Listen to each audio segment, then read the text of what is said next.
Hi friends, சின்ன மருமகள் serial இனி வரப்போகிற எபிசோட்ஸ்க்கான அப்புறமா தான் இந்த வீடியோ எல்லாம் பார்க்க போகிறோம். வாங்க ஃப்ரெண்ட்ஸ் பார்க்கலாம்.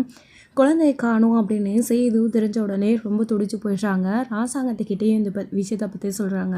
வீட்டில் எல்லாருமே இருக்காங்க. ஆனால் குழந்தை காணாமல் போனதுனால ஈஸ்வரி ரொம்ப ரொம்ப சந்தோஷப்படுறாங்க. குழந்தை எப்படியோ காணாமல் போயிடுச்சு, இனியும் செய்து ஐஸ்வர்யாவுக்கு பிரச்சனை இருக்காது அப்படின்னு. ஆனால் இதுக்கு மேலே தான் பிரச்சனையே ஸ்டார்ட் ஆகுது. ஏன் அப்படின்னா குழந்தைய காணோம் அப்படின்ன உடனே தான் சேதுவுக்கு குழந்தை மேலே அக்கறை அதிகமாகுது. ரொம்ப துடிக்க ஆரம்பிச்சிட்றாரு. இப்போது என்ன பண்ணுறதுன்னு தெரியாமல் ராசாங்கம் பயப்படுறாரு. அப்பா நீங்கள் எதுக்குப்பா பயப்படுறீங்க, குழந்தைய நான் போய் கண்டுபிடிக்கிறேன் அப்படின்னு நேராக சேது கிளம்பி போகிறாரு. அம்மா என்னம்மா இது, குழந்தைய காணோன்னு உடனே இவர் துடிச்சிட்டு இப்படி ஓடுறாரு. குழந்தை மேலே கொஞ்சம் கூட பாசமே இல்லாத மாதிரி தொட்டு தூக்கக்கூட மாட்டேன்னு சொல்லிட்டு இருந்த மாமா குழந்தைய காணோன்னு இப்படி ஓடுறாரு அப்படின்னு தாமரையும் சரி சித்ராவும் சரி இதை பற்றி யோசிச்சுட்ருக்காங்க. அவங்களுடைய அம்மாக்கிட்டேயும் இந்த விஷயத்தை பற்றி சொல்லிகிட்ருக்காங்க.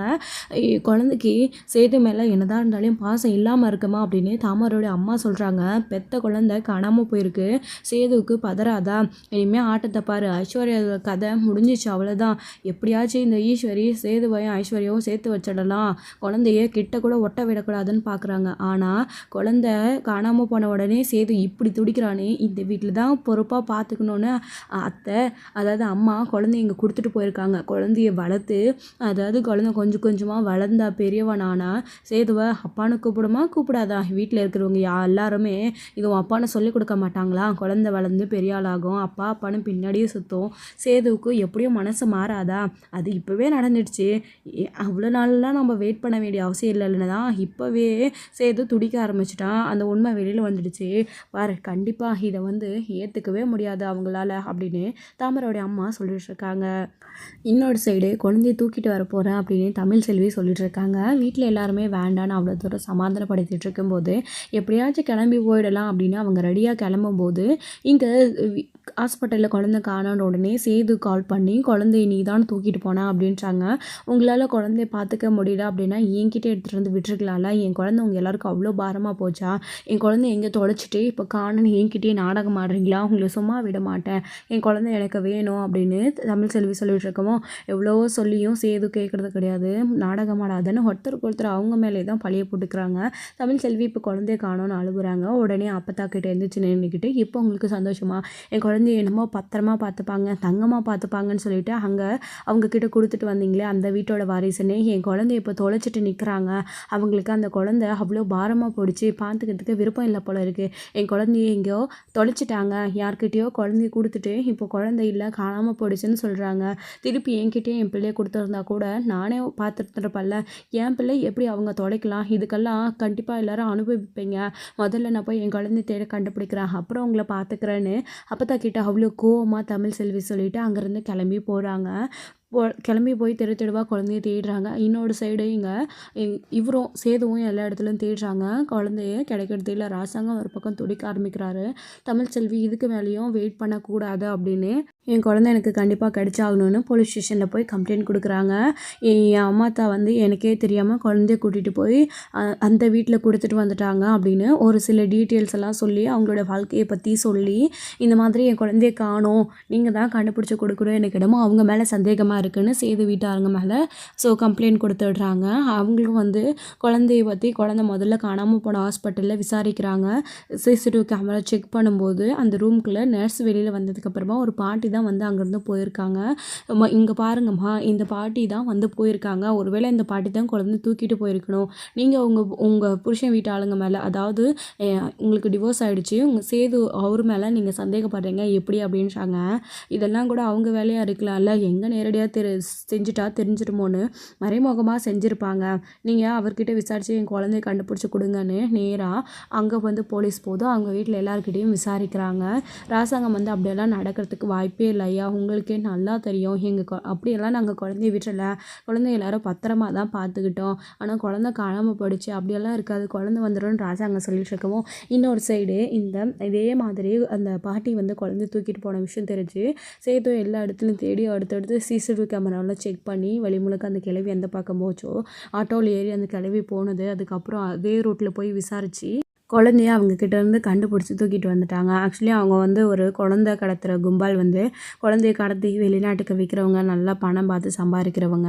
ஸோ சேது அவங்கக்கிட்டேருந்து கண்டுபிடிச்சதோட அவர் குழந்தையோட மட்டும் கிடையாது, இன்னும் கூடவே சேர்ந்து 4-5 பச்சை குழந்தைங்க அங்கே இருந்துருக்கு. அது எல்லாத்தையும் கண்டுபிடிச்சி சேது வந்து அவங்க அதாவது போலீஸ்க்கு வந்து இன்ஃபார்ம் பண்ணுறாங்க. இந்த விஷயம் தெரிஞ்ச உடனே இங்கேருந்து எல்லாரும் போகிறாங்க.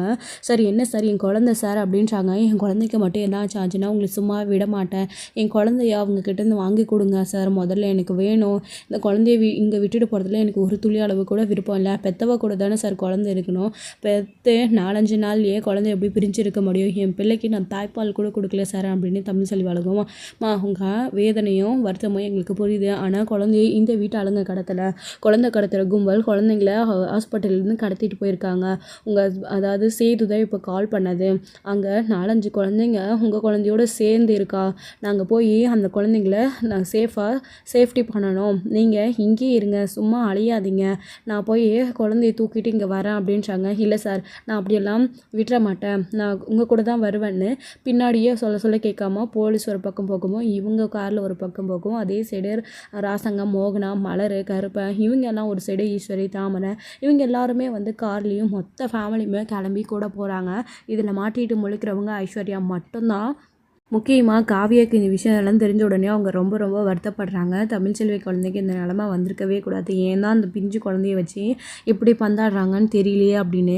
அடுத்து வந்து பார்த்திங்க அப்படின்னா குழந்தைய ரெஸ்கியூ பண்ண இடத்துக்கு போயிடுறாங்க. அங்கே போன உடனே சேதுவும் தான் குழந்தைய மட்டும் தூக்கி வச்சுக்கிட்டு மற்ற குழந்தைங்களோட காவலாக அங்கே நின்றுட்டுருக்காரு.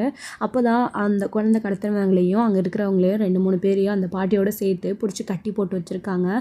சேது அதாவது அங்கே போலீஸ் போன உடனே அவங்க எல்லாரையும் கான்ஸ்டபிள்ஸ் அரெஸ்ட் பண்ணிடுறாங்க. இங்கே பாருங்கள் சார், இவங்க தான் அப்படின்னு உடனே இதே தமிழ்செல்வி ஓடி போன உடனே என் குழந்தை எங்கே இருக்குன்னு போய் முதல்ல சேது கையில் இருக்கிற அவங்களுடைய குழந்தைய பிடுங்குறாங்க. சேது தரமாட்டேன்னு சொல்லிட்டு இருக்காரு. இங்கே பாருங்கள், அவங்களுக்கு அம்மட்டு தான் மரியாதை, முதல்ல என் குழந்தைய கொடுத்துருங்க அப்படின்றாங்க. யார் குழந்தைய யார் கேட்குறது, இவன் ஏன் ரத்தம் ஏன் பிள்ளை, இவனை யார்கிட்டையும் நான் கொடுக்க முடியாது அப்படின்னு சண்டை போடுறாங்க. தமிழ்செல்வி கொஞ்சம் பொறுமையாக ரெடி அப்படின்னு கூடவே அவங்க அம்மா, அதே சமயத்தில் அவங்களுடைய அப்பா எல்லாருமே சொல்கிறாங்க. சொல்ல கேட்கவே மாட்டாங்க தமிழ்செல்வி. என் குழந்தை எனக்கு வேணும், முதல்ல என் குழந்தைய கொடுங்க அப்படின்னு. அப்போ தான் ஒரு பக்கம், ஏன்னா ராசாங்க உங்களை குழந்தைய பத்திரமா பார்த்துக்க சொல்லி பொறுப்பாக வளர்க்க சொல்லி தானே கொடுத்தேன், கொஞ்சம் கூட பொறுப்பே இல்லாமல் குழந்தைய இப்படி தொலைச்சிட்டு கடைசியில் இந்த நிலமையில வந்து நிற்க வச்சுட்டீங்க, பெத்தவ மனசு துடிக்காதா, என்னடா இதெல்லாம் அப்படின்னு கேட்டுட்ருக்காங்க. தமிழ்செல்வி நீ முதல்ல வாடி அப்படின்னு. அம்மாச்சி நீங்கள் பேசாதீங்க, நான் ஏற்கனவே சொல்லிட்டேன், என் விஷயத்துலையும் என் குழந்தை விஷயத்துலையும் தலையிட உங்களுக்கு எந்த உரிமையும் கிடையாதுன்னு சொல்லிட்டு, இது ஏன் குழந்தை நான் பார்த்துக்கிறேன்னு சொல்லவும், இல்லை சேது வந்து குழந்தைய தொட்டு தூக்கி காப்பாற்றினதுக்கு அப்புறமா குழந்தைய கொடுக்க முடியாதுன்னு சேது சொல்லிடுறாரு.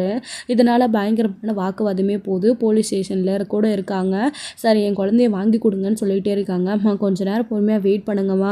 அதே சமயத்தில் குழந்தை காணாமல் போன கம்ப்ளைண்ட் ஏதாச்சும் வந்திருக்கா, யார் கம்ப்ளைண்ட் கொடுத்துருக்காங்க, இங்கே குழந்தை கிடச்சிருக்கு அடையாளத்தோட அவங்களோட குழந்தைய வந்து சட்டப்பூர்வமாக எல்லா ப்ரூஃபையும் காட்டிட்டு குழந்தைய கூட்டிகிட்டு போக சொல்லுங்கன்னு.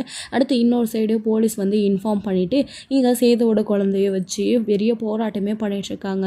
மோகனாவும் மலர் இவங்களாம் இருந்துக்கிட்டு, தமிழ்செல்வி ஏதோ ஒரு தடவை தெரியாமல் தப்பு நடந்து போச்சுமா, இப்படி நடக்கும் நாங்கள் கொஞ்சம் கூட எதிர்பார்க்கவே இல்லை, நர்ஸு தடுப்பூசி போட்டுட்டு கொடுத்துட்றேன்னு தூக்கிட்டு போனாங்க, அந்த நர்ஸம்மா கொஞ்சம் கூட பொறுப்பு இல்லாமல் இப்படி குழந்தைய தனியாக விட்டு போவாங்கன்னு நான் நினச்சி கூட பார்க்கல, இல்லைன்னா குழந்தைய விட்டு நாங்கள் தனியாக போயிருக்கவே மாட்டோம், ப்ளீஸ்மா இப்படியெல்லாம் அழுவாத தமிழ், நான் குழந்தைய தூக்கிட்டு போய் பத்திரமா பார்த்துக்கிறேன்னு அவங்க அத்தை சொல்கிறாங்க.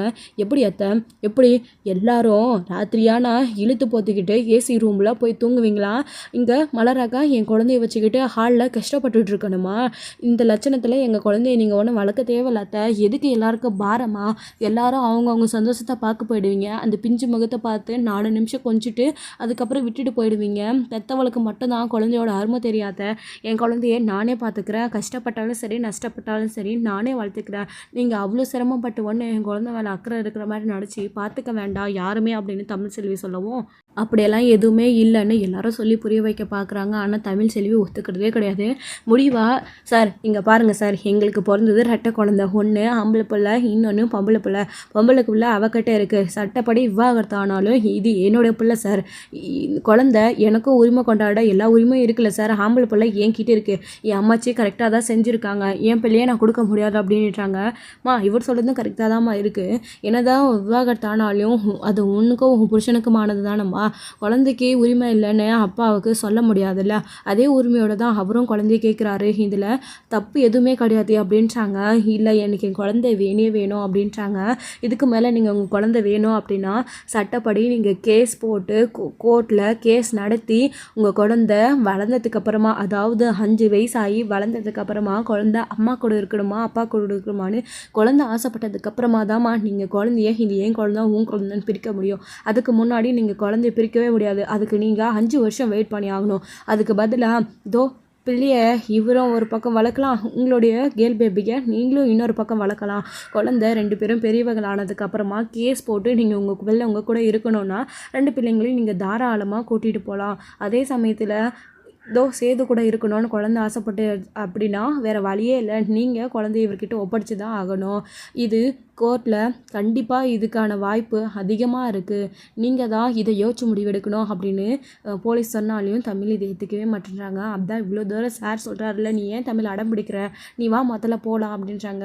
உங்களுக்கு யாருக்குமே என்னோடய வழி புரிய மாட்டேங்குதுமா, ஏமா அப்படி பண்ணுறீங்க அப்படின்னு. அப்பா, யார்கிட்டையும் என்னை குழந்தை கொடுக்க மாட்டேன்ப்பா, இவன் ஏன் பிள்ளை, இவனை நான் தான்ப்பா வளர்ப்பேன், வாங்கப்பா போகலாம் அப்படின்னு சேது சொல்லவும், அது அப்படி எங்களை வேண்டான்னு, அதாவது என்னை வேண்டான்னு தூக்கி எறிஞ்சிட்டு அத்து விட்டுட்டு இன்னொரு கல்யாணம் பண்ணவர் தானேங்க, ஏன் கல்யாணம் பண்ணாததுக்கு முன்னே அவள் வயிற்றில் நம்ம பிள்ளை வாரிசு வளருது, நம்ம குழந்தை இருக்குது, அந்த குழந்தைய நம்ம பார்த்துக்கணுன்ற பொறுப்பு நம்மளுக்கு இருக்குது, இன்னொரு கல்யாணம் ஏன் நம்ம பண்ணிக்கிறோமேன்ற யோசனை அப்போ கிடையாது அவங்களுக்கு. இப்போ தான் கல்யாணம் பண்ணதுக்கு அப்புறமா என் குழந்தைய பற்றின அக்கறை வருதா? நீங்கள் கல்யாணம் பண்ணிட்டு போயிருக்கீங்களே, அவளுக்கு என் குழந்தைய பார்த்துக்கணுன்ற அவசியம் என்ன இருக்குது? யார்கிட்டையும் என் குழந்தை கஷ்டப்பட்டு தஞ்சப்பட்டு வாழ வேண்டிய அவசியம் இல்லை, என் குழந்தைய கொடுத்துருங்கன்னு தமிழ் செல்வி சொல்கிறாங்க. இங்கே பாருடி, அது எனக்கான பிரச்சனை, அவள் பார்த்துப்பாலோ பார்க்க மாட்டாலோ அதை பற்றி நான் துளி கூட கவலைப்படலை, ஆனால் என் பிள்ளையை பார்த்துக்க எனக்கு தெரியும், நாங்கள் பார்த்துப்போம் அப்படின்றாங்க. ஏமா தமிழ் இப்படிலாம் பேசுகிற, அதான் அத்தை நான் இருக்கிறேன், மாமா இருக்கார், மலர் இருக்கா, நாங்கள் எல்லோரும் குழந்தைய பார்த்துக்குறோம், அப்படியெல்லாம் குழந்தைய விட்டுற மாட்டோம் அப்படின்னு கற்பனை கூட சொல்லிட்டுருக்காரு. இல்லைண்ணே, உங்களுக்கு சொன்னால் புரியாது, என் குழந்தை இப்போ தெரியாது, கொஞ்சம் பெரியவன் ஆக தான் கஷ்டப்படுவான், வேண்டாம் அப்படின்றாங்க. அதான் போலீஸ் இவ்வளோ தூரம் சொல்கிறாங்கல்லம்மா, 5 வயசு குழந்தைக்கு ஆனதுக்கப்புறமா என்ன எதுன்னு முடிவெடுத்துக்கலான்னு. இப்போ ஏன் அவசரப்படுறேன், சேது நல்லபடியாக குழந்தை கண்டுபிடிச்சிட்டான்ல, அவனுக்கே இவ்வளோ நாள் வரைக்குமே குழந்தை மேலே பாசம் இல்லாத குழந்தை காணாமல் போய் கண்டுபிடிச்சதுக்கப்புறமா தான் தான் பிள்ளைன்னு உரிமையோடு சொல்லி கட்டி அணைச்சிக்கிட்டு அந்த குழந்தைய யாருக்கிட்டையும் கொடுக்க மாட்டேன்னு சேதுவே சொல்லிட்டுருக்கான். பெத்த அப்பனா அவனே குழந்தைய ஏற்றுக்கிட்டா, இது ஏன் குழந்தை தான், நான் யாருக்கிட்டையும் தரமாட்டேன்னு, இதுக்கப்புறம் உனக்கு என்ன வேணும் தமிழ் அப்படின்னு அந்த வீட்டில் எல்லாருமே தமிழ் செல்விக்கிட்ட சொல்கிறாங்க. அதான் இவ்வளோ தூரம் சொல்கிறாங்க இல்லடி, நேற்று வரைக்கும் வேணான்னு சொல்லிட்டு இருந்தவன் இன்றைக்கி ஏன் குழந்தைன்னு தூக்கி வச்சுட்டு இருக்கான், கண்டிப்பாக அவன் குழந்தைய நல்லபடியாக பொறுப்பான் வளர்ப்பான், நீ வாடி அப்படின்றாங்க. அப்போ தான் நீங்கள் என்ன நினச்சிட்ருக்கீங்க, அம்மா உங்களையும் சேர்த்திடாம்மா, ஏன்னா அவங்கக்கிட்ட வசதி இருக்குது, பணம் இருக்குது, ரெட்டை பிள்ளையை வச்சுக்கிட்டு என்னால் வளர்க்க முடியாது, அதான் ஒன்று அவங்களுக்கு கொடுத்தேன், அவங்க நல்லபடியாக வளர்க்கட்டும், குழந்தை நல்ல ஒன்றை விட நல்ல வசதியாக படிக்க வச்சு பெரிய ஆளாக்குவாங்கன்னு சொல்கிறீங்களாம்மா அப்படின்ட்டு கேட்குறாமோ. நீ ஏண்டி தமிழ் அப்படியெல்லாம் எடுத்துக்கிற, அந்த மாதிரி எதுவும் கிடையாதடி அப்படின்னு இங்கே அவங்க தமிழ் கிட்ட எடுத்து சொல்லிகிட்ருக்காங்க. தமிழ் செல்வி என்ன தான் சொன்னாலும் புரிஞ்சுக்கிறதே கிடையாது. ஆனால் சேது குழந்தைய விட்டு கொடுக்குற மாதிரி கிடையாது. கிளம்புங்க அப்படின்னு எல்லாரையும் மீறி உன்னால் அதுக்கு மேலே ஆணத்தை பார்த்துக்கூடி, இவன் ஏன் பிள்ளை, யார்கிட்டையும் நான் என் பிள்ளை கொடுக்க முடியாதுன்னு சேது தூக்கிட்டு கிளம்பிட்டாரு. காரில் ஏறி எல்லாருமே கிளம்பிடுறாங்க. தமிழ் செல்வி மட்டும் அங்கே அழுதுகிட்டே உட்காந்துட்ருக்காங்க. என் குழந்தைம்மா கையில் கூட தொட்டு தூக்க முடியாத பாவி ஆகிட்டேன்னு அழுதுகிட்டே இருக்காங்க. ஒரு வேளையை சமாதானப்படுத்தி தமிழ் செல்வியை வீட்டுக்கு கூட்டிகிட்டு போயிட்டாங்க. இப்போ உங்களுக்கு எல்லோரும் சந்தோஷமாக என் குழந்தைய எந்த லட்சணத்தில் எல்லோரும் பார்த்துட்ருக்காங்கன்றத நீங்களே பார்த்துக்கோங்க, என் குழந்தைய பிரித்த பாவம் உங்கள் யாரையும் சும்மா விடாதுன்னு குழந்தைய நடத்தி தமிழ் செல்வி வருத்தப்பட்டுட்ருக்காங்க. ஆனால் கெட்டதுலேயே ஒரு நல்லது நடக்கும் அப்படின்ற மாதிரி சேது இப்போ குழந்தைய புரிஞ்சுக்கிட்டாரு. எந்த நேரமும் இப்போது குழந்தையோட நினப்பாக மட்டும்தான் இருக்கார். வீட்டுக்கு போனதுலேருந்து குழந்தையவே பார்த்துட்ருக்காங்க. மலரு மலரு மலருன்னு மலரை கூப்பிட்டு வச்சுக்கிட்டு அந்த குழந்தைக்கு என்னென்ன தேவையோ அது எல்லாத்தையும் கூடவே இருந்து அவர் பார்த்துக்கிறாரு. குளிக்க வைக்கிறாரு, அதுக்கப்புறம் குழந்தைக்கு பால் ஆற்றி மலர் கொடுத்தா அதை குடிக்க வைக்கிறாரு, குழந்தைய தூங்க வைக்கிறாரு. ஒரு சொட்டு கண்ணீர் வடித்து அழுதா கூட குழந்தைய அப்படியே தூக்கி வச்சுட்டு கொண்டாடிட்டுருக்காரு. பக்கம் நவறது கிடையாது. சேது வந்துட்டு அப்படியே போகணும் அப்படின்னா கூட அவருடைய அப்பா கிட்ட, அப்பா நீங்கள் குழந்தைய பார்த்துக்கோங்க, நான் 2 நிமிஷத்தில் வந்துடுறேன்னு சேது வந்து அவருடைய அப்பா கிட்டேயும் அவங்களுடைய அம்மா மலர்கிட்ட இவங்க 3 பேரையும் நம்பி குழந்தைய ஒப்படைச்சிட்டு அந்த வேலையை முடிச்சுட்டு அடுத்த நிமிஷமே குழந்தைய பார்க்க ஓடோடி வந்துடுறாரு. இப்போது ஐஸ்வர்யாவை டோட்டலாகவே மறந்துட்டாரு. நமக்கு கல்யாணம் ஆகிருக்கு, ஐஸ்வர்யா இருக்கான்னு தூங்கும்போது கூட அந்த குழந்தைய தூக்கிட்டு போய் அவர் கூட தான் வச்சுட்டு வச்சுட்டு நல்லா பத்திரமா ஈரம் பண்ணாமல் பார்த்துக்கிறாரு.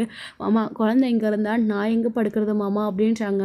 சரி ஐஸ்வர்யா நீ மேலே படுத்துக்கோ, நானும் குழந்தையும் கீழே படுத்துக்கிறோம் அப்படின்னு அந்த லெவலுக்கு சேது இப்போ இறங்க ஆரம்பிச்சிட்டாரு.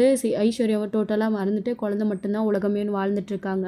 இப்போ இன்னொரு சைடு ஐஸ்வர்யா வந்து இங்கே ஈஸ்வரி கிட்ட புலம்பிட்டு இருக்காங்க. என்ன ஆண்டி இதெல்லாம், குழந்தை காணாமல் போயிட்டா இல்லை பிரச்சனையும் சரியாயிடும்னு நினச்சோம். ஆனால் மாமா எப்படி ஒரு வழியாக குழந்தைய கண்டுபிடிச்சிட்டு வந்துட்டாரு. ஆனால் இப்போது குழந்தை மேலேயே அவர் அவ்வளோ பாசமாக இருப்பார். இப்படி மாமா மாறுவார் நான் நினச்சி கூட பார்க்கல. குழந்தைய தூக்கிட்டு வந்து ரூமில் வச்சுருக்காரு. நான் எங்கே போய் படுக்கிறதுன்னு கேட்டால், நீ வேணா மேலே படுத்துக்கோ, குழந்தைய நானும் படுத்துக்கிறோன்னு இப்போ டோட்டலாகவே என்னை மறந்துட்டார். இதுக்கு தான் நம்ம அம்மாவை கல்யாணம் பண்ணிக்கலாம், சும்மாவே இருந்திருக்கலாம் போல இருக்குது அப்படின்னவும், இப்படி நடக்கும்னு நாங்களுமே யோசிச்சு கூட பார்க்கல ஐஸ்வர்யா. கொஞ்ச நாள் பொறு ஏதாச்சும் பண்ணலாம் அப்படின்னு.